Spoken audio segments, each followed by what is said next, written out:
Mr. Henry Kwek.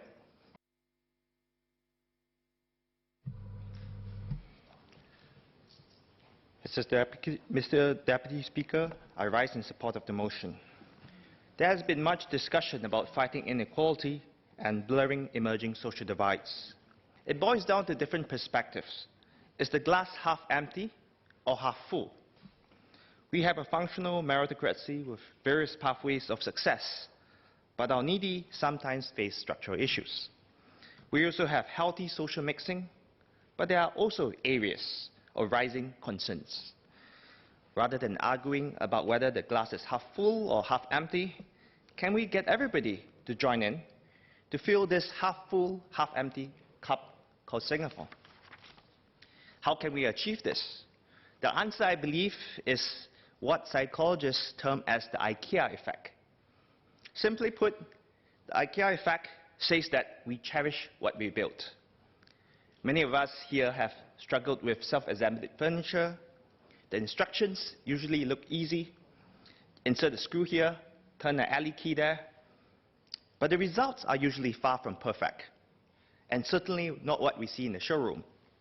Yet, despite the imperfections, we are intensely attached to our self-built furniture far beyond their useful years. At home, I still own a few IKEA stools that I built during my university days.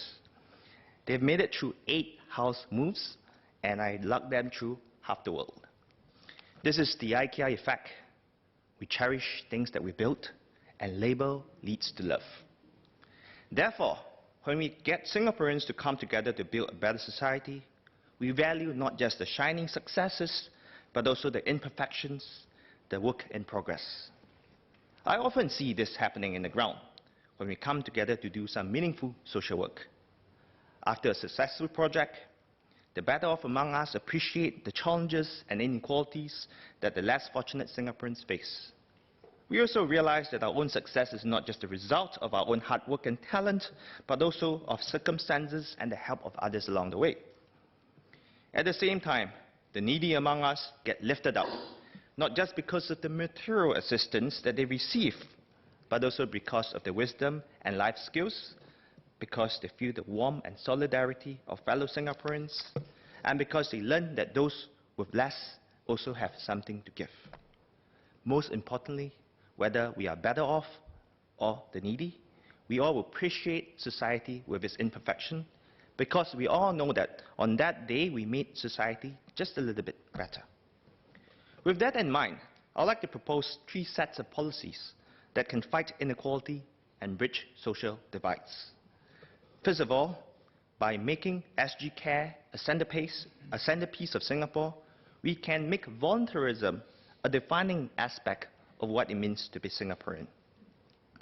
SG Care encourages individuals, companies, schools to work together to build a more inclusive Singapore. SG Cares is already piloted in 2 towns. I believe we can do more. Over the next 5 years, I hope we can extend and connect SG Cares with our 5 CDCs, as well as with grassroots across Singapore. How do these pieces fall together? SG Care provides the technology, combines the needs of various communities, and serves as the bridge to major companies and institutions. The CDCs provide support for various causes. Some CDCs, such as Northwest District, already have good social programs and can mobilize people to do good. With data, technology, and added volunteers from SG Care, as well as project management and funding from the CDCs, the grassroots can be an effective last-mile coordinator of assistance to the needy.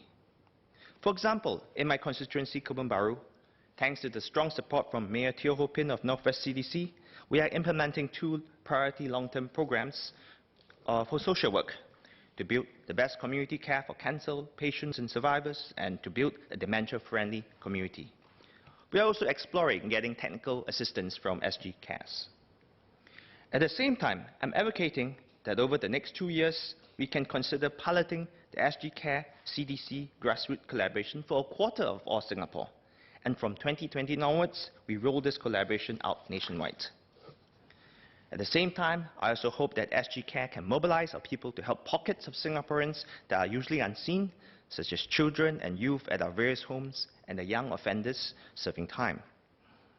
Over time, I hope that SG Care can make volunteerism a defining characteristic of being Singaporean. SG Care can transform the Singapore psyche and turn Singapore into a democracy of deeds. Let me next speak on encouraging Singaporeans to forge friendships across social divides. Today, MOE encourages students to do value in action programs. We can use this platform to incentivize youth to do more social mixing. Specifically, MOE can provide bonus VIA programs to encourage collaboration between different schools. At the cluster level, MOE school leaders can work hard to nurture collaboration between elite and non-elite schools, and that students from different education backgrounds can forge friendship from a young age. MCCY and MOE can also create a parallel track for youth sports so as to encourage social mixing among schools outside the school. For example, we can grow Active SG's sports academy and the clubs to absorb more youth from different schools and give them CCA points under the LEAD framework. At the same time, MOE can also invite sports academy and clubs to send teams to join for inter-school sports competition. And in general, Active SG can also bring people together through regular competitions and activities. There's much more we can do to encourage our people to extend the camaraderie between the soccer field or badminton halls. And when Singaporeans willingly come together to socialize, they will treasure the bond that they built. Now to the third set of ideas, supporting our needy to break out of the poverty cycle through some policy enhancement. First of all, we can do more to promote financial literacy and prudence of our needy. There are many VWOs out there who are willing to go to the schools, army camps, the community, or even the prison to teach financial literacy. We should open the door to them. MAS and MTI can also do more. MAS can mandate businesses to present interest rates to consumers in a unified manner. MAS can also mandate a simplified template for presenting mass market financial product information. MTI can also tighten the hire purchase regulation to clean up unfair practices and charges that some of our needies get entangled within. This would benefit all Singaporeans, but especially the needy. Second, we can consider reviewing our registration of criminal acts to temper justice with mercy, to rehabilitate, to reintegrate. We all know that a prison conviction can have a tremendous impact on a person's ability to get hired. That in turn creates financial hardship for the family and contributes to poverty and inequality. Today, a former inmate with no prior conviction and who is jailed for no more than 3 months or fined no more than $2,000 can apply for the criminal record to be spent after a 5-year crime-free period. Perhaps MHA can review and propose a wider scope of criminal records that can be spent over time. If former inmates go through voluntary community rehabilitation, these former inmates can volunteer for 5 years at VWOs that are IPCs. A national panel can review their volunteer efforts and recommend to MHA on whether their criminal records deserve to be spent. Lastly, we can provide a better housing environment for our needy while they battle to improve their lives. For example, we can factor household sizes as a major criteria to rental flat size.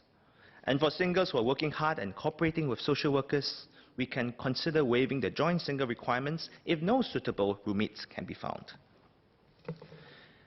Let me now talk about the economy, about unleashing data and digital transformation to drive our economy. There are many exciting opportunities if we can overlap our data, our digital capabilities with Singapore's physical and financial connectivity. Let me first share 3 examples of recent success. We have built our national trade platform, NTP, which serves as our national single window for trade. We are also connecting our NTP to Japan, to China through the Chongqing Initiative, as well as to Hong Kong through the Global Trade Connectivity Network. As a result, physical trade documentation is minimized, default and transaction risk in trade financing is reduced. Through Project Rubin, MAS is also using distributed ledger technology to circumvent slow and expensive bank-to-bank transfers. Singapore companies are also coming together to build the fast-track trade platform FTTP.